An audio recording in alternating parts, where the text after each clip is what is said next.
ராமநாதபுரத்தில் இலங்கைக்கு கடத்துவதற்காக பதுக்கி வைக்கப்பட்டிருந்த 20 லட்சம் ரூபாய் மதிப்பிலான கடல் குதிரைகள் பறிமுதல் செய்யப்பட்டிருக்கின்றன.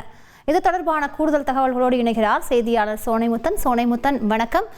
எந்த தகவலின் பின்னணியில பறிமுதல் செய்யப்பட்டிருக்கிறது? தொடர்பாக யாரேனும் கைது செய்யப்பட்டிருக்கிறார்களா? விவரங்கள் என்ன?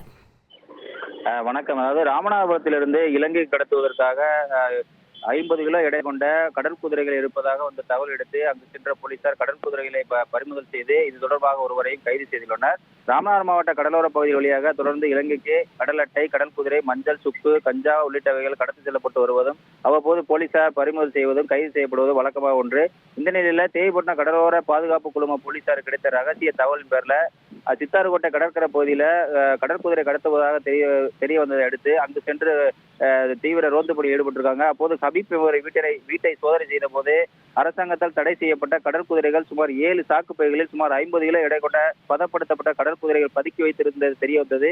அதனைத் தொடர்ந்து அதனை பறிமுதல் செய்து ஹபீப் கைது செய்து விசாரணை நடத்தி வருகின்றனர். இந்த கடல் குதிரைகளின் மதிப்பு சுமார் 50 லட்சம், சுமார் 20 லட்சம் இருக்கும் என போலீஸ் வட்டாரங்கள் தெரிவித்துள்ளனர். தொடர்ந்து இதுபோன்று கடல் குதிரைகள், கடல் அட்டைகள் கடத்தப்படுவதும் போலீசார் கைது செய்யப்படுவதும் குறிப்பிட ஒன்று.